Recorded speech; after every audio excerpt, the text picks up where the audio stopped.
very privileged to be back with part 2 of my 4-part series on relationships with Nathaniel McGuire, who is a marriage and family therapist. He's also the founder and CEO of Empower Counseling, Coaching, and Spiritual Direction. Welcome, Nathaniel. How are you doing? And I'm so happy to be back with you, Dr. Grant, because when we get together, things happen. Absolutely. It starts popping. Today we're going to try to cram in as much as we can because, as I've said before, everything is a relationship.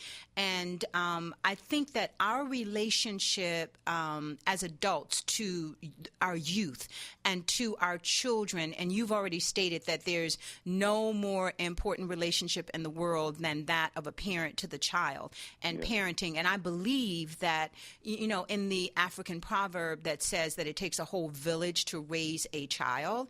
And what I find missing, as a college professor is young people come in and they have no clue as to what their gifts and natural talents and abilities are. And they really have no idea that they actually have a divine purpose in life. And that's like the very first thing that I work on connecting them to. And I was so happy to hear you say that you wanted to talk about how you can help people discover their gift. And not just for young people, because I have so many people in midlife crisis who are leaving one job that they hated because, they were doing it to make a living. And, they're still trying to find their gift and their purpose in life. So I think that there's nothing more important for us to talk about than that. But I also want to talk about it in the context of how, your relationships can help or hinder you in that quest to discover your gift and fulfill your divine purpose on this planet. And I'm also going to try to cram in the importance of focusing on fixing your relationship with yourself first in terms of learning how to set boundaries and raising your self-esteem before you focus on getting back into a relationship, and why you should give yourself plenty of time to find yourself first and become self-sufficient in order to avoid codependency in relationships. Because most, relationships tend to be codependent, and that we're kind of taught to look for what we can get from another person in a relationship versus what we can give, out of our own abundance. And then the last concept is that of being committed to the individual that you're in a relationship with or that you are married to versus the institution of marriage, because there's so many people who suffer through bad relationships with people that they have outgrown, that they can no longer relate to, and people that they don't even like. So we've got a lot to cover this morning. So let's start off. I'm going to have you jump off with how you help people discover their gifts and that they actually have a purpose in life. So I had this conversation with a friend. I was in college, actually my master's program, thinking back about how did I discover what it was I was called to do. And in self-reflection, I thought about this conversation I had when I was about 19 years old. Sitting with one of my friends, and he asked me in the middle of watching some program, I think it was Discovery Channel, he looked at me and he says, "Hey, Nathan, do you remember, when we were watching the duck-billed platypus in 8th grade, and they said the environment it lived in and talked about the habitat and the things that it could do that were peculiar?" And he said, when we were watching it in 8th grade. Now, Dr. Grant, we're 19.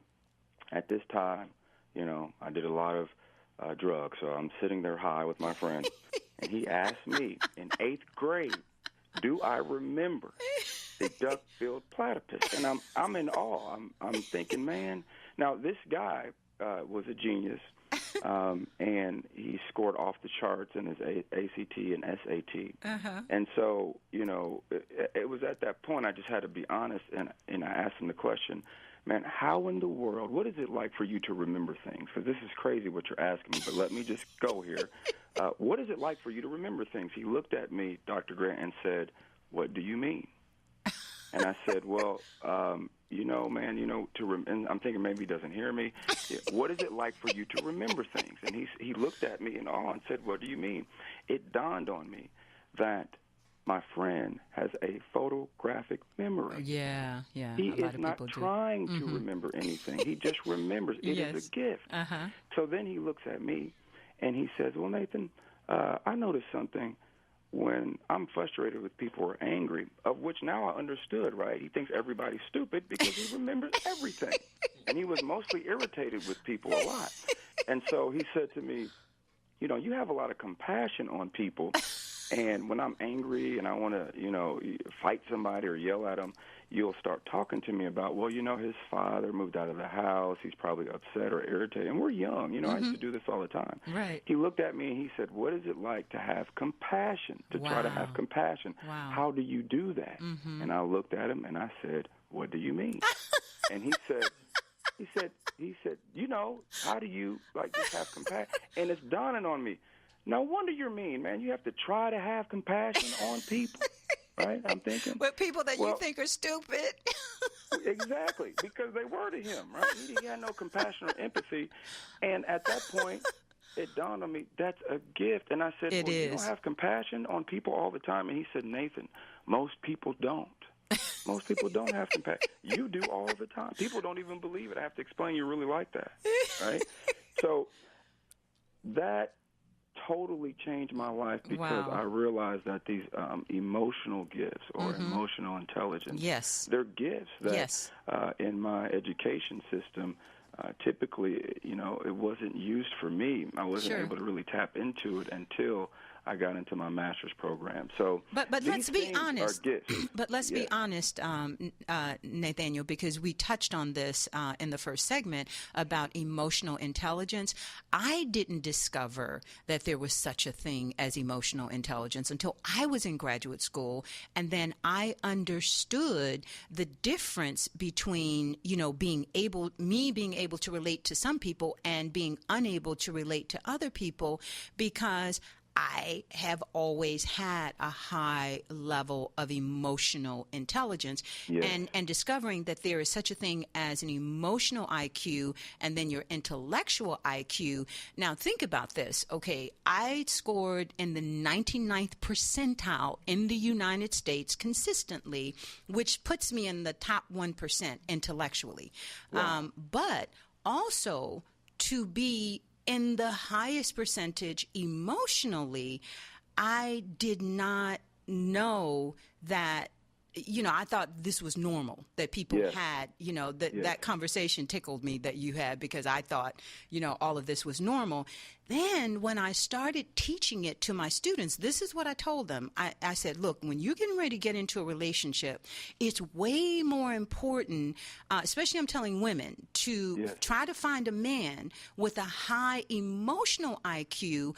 And I would rather settle for a guy who has average intelligence, and some common sense, versus highly intelligent, but who is an emotional retard, an emotional idiot, because, we get into any kind of situation and he can't handle it. He's just going to fly off the handle, go crazy, and then I got to deal with that, the devastation of it. And I realized, oh, wow, that was one of the things I had been doing, as a young person. I was always attracted to intelligent people because, Nathan, you and I both know, it's hard to find people that you can just have intelligent conversations with. So I loved that. But my whole world shifted in graduate school when I discovered emotional intelligence. Dr. Grant, I just instantly had compassion for you. Because to have such extremities on both sides, that would cause you, to be extremely alone in this world, because when you learn personality types, just people don't understand that certain personality types make you 5% of the population. And so, you're actually an anomaly. And when people don't realize that, it sounds like you're being a narcissist or you're talking highly of yourself, and you're simply stating a fact. Have a personality. It's just a fact. It is. That when you go out, there's some personality types when they go out that might be 60% to 70% of the population. So they're constantly finding people in common that they can relate to and understand. Yes. Versus you. And I'm in that high emotional, so my level of sensitivity is just so extremely high that we can relate many times with others and understand others, but they might not be able to understand us. And let me touch on the point you talked about for women. There's so much truth to that, because you have someone that's highly intelligent but not emotionally. You can't tell them anything, right? At because all. They go everything. off. Yeah, they know everything, and they go off. Oh, my God, it wears you out. And they have power, too, as a male. And so they're doing things based off of, this intelligence that is not informed with emotion and sensitivity. Or and compassion, let alone empathy. Compassion. Yes. And so it's dangerous. And these things are emphasized in our education. But all of these things have to do with finding out who you are and the gifts that we have because we belittle them. Yes. And I belittled having compassion. Yes. I did not know that having compassion and empathy really makes you a genius. The ability to stand in someone else's shoes, empathy and compassion, to stand in someone else's shoes and be compelled to do something about it, but to switch my brain off in thought process and then take in the brain and thought process of someone else and experience that. But think about it, Nathan. Have that control. You are a young African-American male with compassion. A male with compassion is extraordinary. So that literally, I could see why you would belittle that, because it's certainly not appreciated as an attribute in a male. It's seen as feminine, and it would be viewed as a weakness. Yet you and I both know that would be the greatest strength that a male could have. And, I did a lot of work in finding out and investigating how sensitive males come into the world, and then that is actually beat out of them. Yes, yes. And just growing up. Absolutely. Sensitivity, right? That is just the word alone, and applying it to a male taps your ego and says, "Hey, I feel things, but don't call me sensitive now." Okay. Exactly. And I later learned the reframe of that is I sense things, right? I'm a superhero, right? I'm an X-Man. Yes. I'm sensing. You see how I did we can use that. We can use gut and sense, right? But not sensitive. Exactly. And so there's nothing wrong with sensing things or being sensitive, but this is what I explain when it comes to... But that's a gift, though, isn't it? Oh, yeah. To sense things... That's your sixth sense. That's why they call it the sixth sense, right? I mean, that's a high level of being. Yes. The senses is another form of discernment, as you talked about. Yes. And you also highlighted how they can hinder. These are the areas, Dr. Grant, I've seen that really hinder us from discovering our gifts. Parents, college, and spouse. Yep. You've experienced all three. Yep. One of the main areas you've talked about and highlighted also is college and parents. Parents have the ability to either build a platform for the gifts of their child or to destroy it, and the child has to fight against the parent to use their gift. Now, you will discover many times that the people who did have to fight against their parents are some of the strongest people in the universe. But you also find that people who were given that foundation of unconditional love are just as strong. Yes. But parents have the ability to, the Bible says it's the best, train up a child in the way that they should go when they're old and not depart from it. Exactly. Really what it's saying is, parents, look at your kids with a microscope and explore and wait and see what is their gift. Yes. Don't make it so they will do what you want their gift to be. Yeah, they want to make them in their own image. Exactly. Let them discover what their gift is, and then when they discover it, give them every resource, love, and get behind them to do That's so. my philosophy. Yep. Yes. College, it's something like 70 to 80% of people will go to school and get a degree and hate it. Will not use that Yes. at all. It has nothing to do at all. And they find themselves, as you've seen, Dr. Grant, they find themselves in some job, accounting, or they come to me, and 40, 50 years old. They don't like what they do. We go back through their story, and you find that they just took some classes and they ended up there, and their mom did it or their dad and made them happy, and so now they're stuck kind of in this job, and now they want to do what it is that they feel midlife crisis. To do. Yep.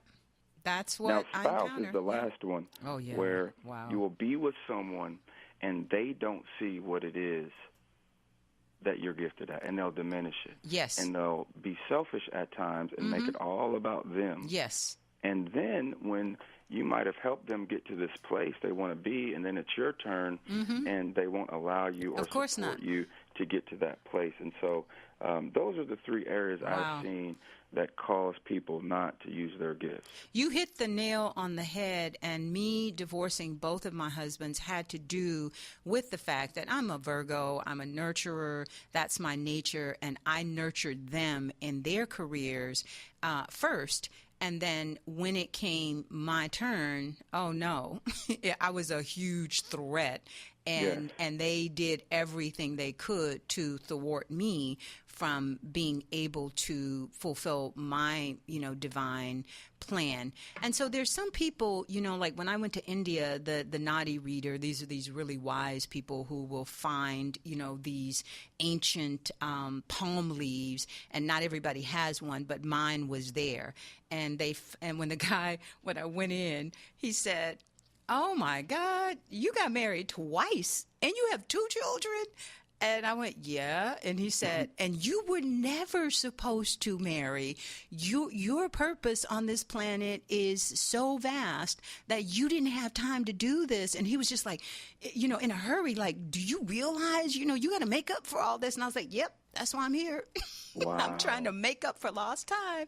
And, I intuitively knew all of these things, but I allowed myself to fall into, doing what my mother wanted me to do, and then being the good daughter, and then the good wife, and then the good parent. And the only good thing about it was that I did it all very young. And so by the time I figured this all out, I could start all over again. Women to this day, one of the biggest things that I deal with, that I try to help this cultural competency, and for people to understand the context of which we live. When clinicians, to me, when they don't talk about the isms, I don't know what they're talking about. You're missing out on what the source of the problem. Sexism, racism, classism, nationalism is the foundation for most of your emotional issues. So very quickly, Nathaniel, I'm going to share how I helped my students, and then I'd like for you to share yours. What I would do is ask my students, okay, what is it that you do naturally, easily, and effortlessly that other people look at and they go, "Wow, how did you do that?" And you kind of take it for granted, but when you do it, you lose concept of time, and because you enjoy it so much. And this is something that even if you weren't paid money to do it, then you would still do it. And so I give, the example of Bill Gates and Oprah. And I say, okay, now these two people have all the money in the world, okay, but they still get up and go to work.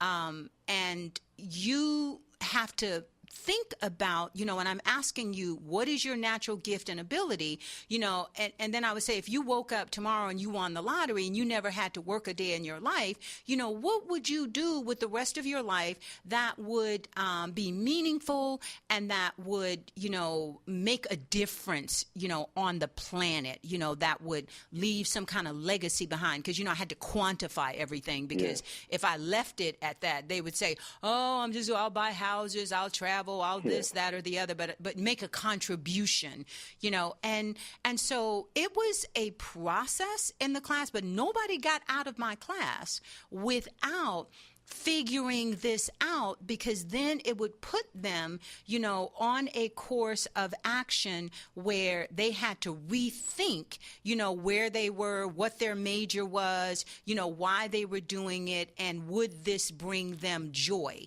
And would they really do this if it wasn't just for the money? Because 68% of American students go to college not to get a degree, but just to make money. I mean, they go there not because they're trying to discover themselves, but they want to get a degree so that they can make more money, not to be happier or to make a contribution to the world. And that's not saying a lot about American students, but that's a fact. That's a statistic. So taking them through that process and having them read Paulo Coelho's book, The Alchemist, which is all about, finding your purpose and following your bliss. And he says on the jacket cover that there is that your only obligation in life is to find and follow your bliss. He calls it your personal legend, but it's the same thing. So that's my technique, and I'd love to hear yours. So where the Sphere interview came from is this modality called narrative therapy, invented by Michael White, who actually died of cancer but is an Australian. And narrative therapy is about just hearing someone's story and all the things that come out as you're listening to the story. When you listen to the story, as I'm listening to the story of my clients, they tell you what their gift is. They don't know it, but as they tell you their story, they're telling you, and they often belittle it. So, I had a man, he comes in, he's depressed, and we're going through his story, and he says that he wants to do something else. I say, why? He says, because he doesn't like what he does. I said, what do you do? Well, he says, for some reason, I can just sell, and I just make money. Okay, I guess that's a bad thing. So he's talking about, but what he wants to do is do missions. But for some reason, it's just easy for him to raise money, and he's good at it. And he didn't go to school for it, and he has people that ask him, well, how do you do this? How do you acquire these people and sell these homes? And I said, well, what do missionaries need? Money. Money. Right. And that's how I do it. I said, okay, so how can you make money doing what you love? Yes. Figure that out. He said, well, missionaries, they need money. So have you ever thought of just now starting an organization for raising money for men? So it also it's so easy. Don't do what you want to do. Do what you are created to do. Thank you. And there's a big difference. People don't realize they want to do this, they want to do that. But why don't you just do what you're created to do? And if you listen to your story, like you said, it's an instinct. You're saying it all the time. People are saying, well, when I get together with people, for some reason, it's just easy for me to get people to come together. Exactly. They're not realizing that there's whole industries around just that. Thank you. Getting people, and people make millions of dollars just getting people. The Word of God says that your gift makes room for you. Thank you. And your gifts, you remember the story of the talents, that they will multiply themselves if you use them. But if you bury them, then that gift will be taken from you. And that's a really powerful story in the Bible. Yes, because fear, when you go through that story, it says, I didn't use my gift because I knew you were a mean and cruel ruler. Wow. That is a powerful statement to parents. Oh, wow. Isn't that the truth? It's right. It's right there.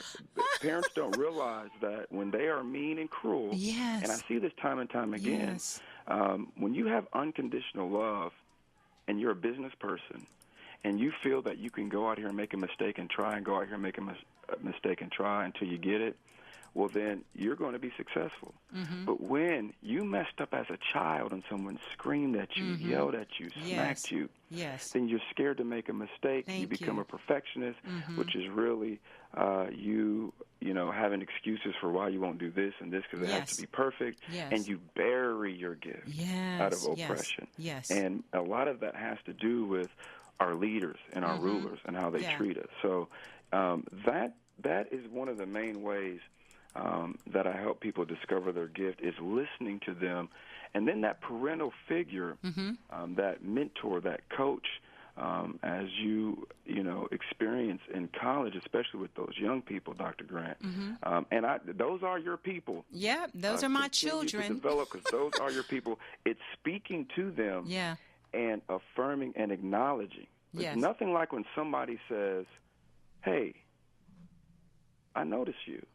Oh, yeah. I've seen that. I've seen that. And these were the kids that all came to me, had failed, and everybody had thrown them away. And the other professors were like, yeah, let Dr. Grant take them. You know, we don't want them. We want the ones that we don't have to work on. You know, and they were the most amazing kids because all they needed was to be seen and acknowledged. And, you know, that first class showing them that they actually had a gift turned their lives around. Thousands of students that became my children. And that provokes other people to jealousy, doesn't it? Didn't it? Viciousness, you know, like, they were throwing the they thought they were throwing the dregs, you know, at me, and it would overwork me and make me fail, and you know, I polished these, you know, kids into diamonds, and they have gone on to do amazing things. So, yeah, that upset a lot of people. And Dr. Grant, let me testify here because this is, I've taken on a task here as I'm talking to people and my own spirituality and personal beliefs and my spiritual orientation.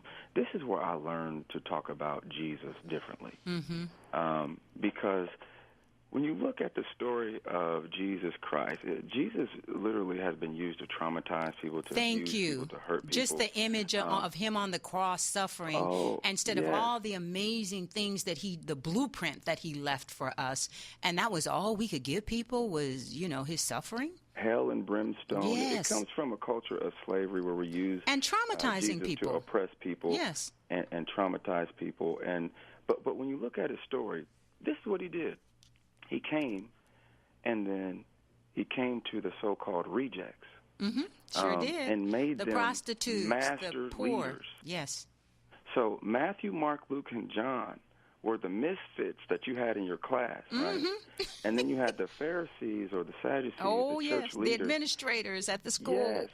Yes. And so when we look at the Bible, when we look at Matthew, Mark, Luke, and John, we don't realize that these were the thugs and the misfits that were in the world. Plain old fishermen. That Jesus poured into and developed, and they became mighty men. And we just totally missed that piece. And that's what I feel has happened in my life. I feel I was the misfit, I was the outcast, I was the reject. And so as I began to look within and go on an inward journey, I discovered what that crystal is, or that light is, that cleans me every day and enlightens me. You know, that cleanses my synapses in my brain cells, and that light that comes in that makes me elevate and love and see myself in all of me, the good and the bad.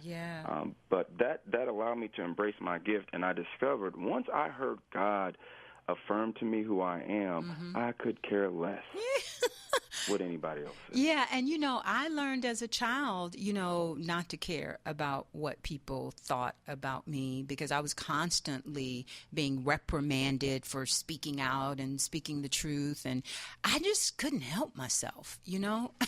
And I felt like if I gave up that right, you know, like my First Amendment right to freedom of speech, then I couldn't exist without that ability to tell the truth.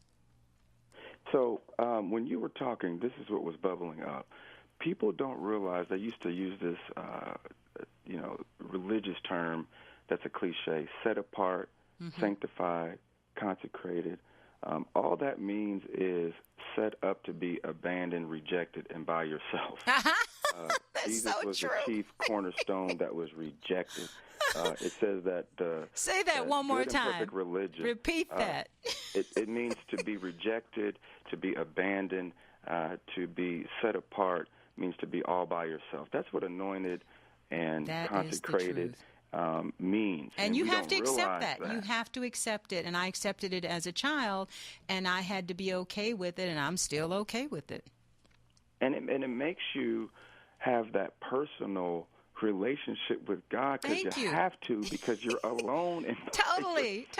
I was just like, I discovered, Jesus and Mother Mary as a child. They were and the Holy Spirit, they were my comforters, being abused as a child. They were my refuge and my strength and my protection. So many women I'm talking to, Dr. Grant, they're by themselves. And I can sense the Holy Spirit saying, can you please tell them the reason they're by themselves is not because they're ugly. It's not because they're not acceptable. It's not because a man doesn't want anything to do with them. It's because I want them all to myself. I'm trying to get them alone so I can talk to them and tell my daughter, I love them. I have a whole plan and a passion for you. I was talking to this woman one time, and I had a vision. Thank you for saying that. As I was talking to her, she was going on about this relationship, and I saw her crying and talking to this man, and he had a diaper on. Wow. And he was sucking a pacifier. And behind her was this conglomerate. The best way I could explain it was like this company, this huge facility and all these employees, and they were waiting for her to come and lead them, but she was engrossed in this man baby, this infantile idiot, and she couldn't imagine just turning around and looking at what God had for her. Yeah, she was and saying, "Look, I'm not your mama." Oh my goodness, it was, And as I was talking to her, I began to talk to her about her, gift, and what it was, and she started to shift in her energy.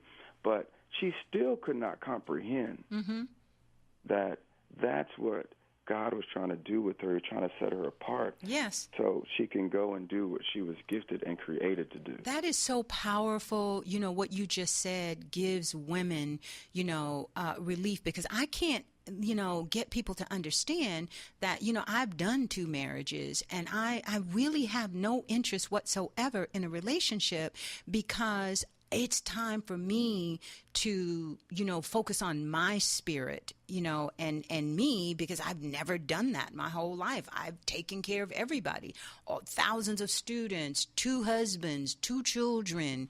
No, it's about me now. And it's not that I have, I've worked through my issues with men. I just don't need one right now. That's it. Well, so there's this thing that, people would, we know people can hear this conversation, they're struggling, they might be thinking, are you being selfish like a man is being? Yep, I sure am. I certainly am. Yes, and people don't understand the difference between self-care and being selfish. Hello. that you must take care of yourself.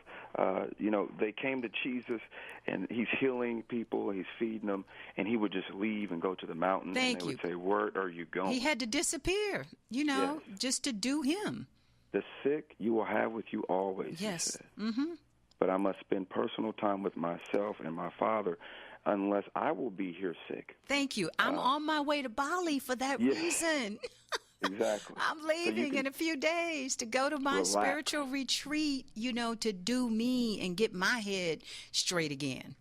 And it's also when he says, I am about my Father's business. Yes. We totally missed that. I didn't. When Jesus picked people, if you notice, most of his disciples were business people.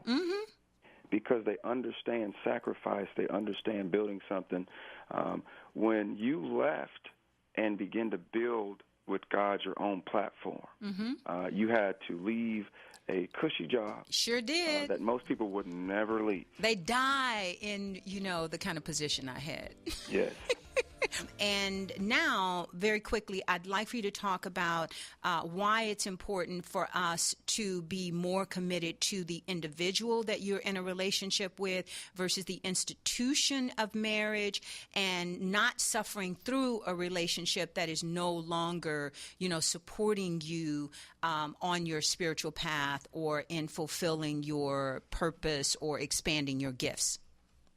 So I could probably illustrate it with this when I'm doing premarital counseling, and they tell you when you're doing premarital counseling, it's actually one of the hardest situations and contexts to do counseling because the people, in a sense, are in euphoria. They're like in this high where I love everything about you love everything about me. Mm-hmm. We're coming to this guy so we can get married, but we're not here to listen. Mm-hmm. And so, they can't really comprehend the reality because they're fixated on this love feeling that they have. Yes. And you will find that people are really investing in the actual wedding day. Exactly, the ceremony, the pomp more and than ceremony. Their entire marriage. Exactly, and it's just one day. I see it all the time with my Armenian students. They spend so much money on the wedding, this fairy tale wedding, and then within a year, they're miserable.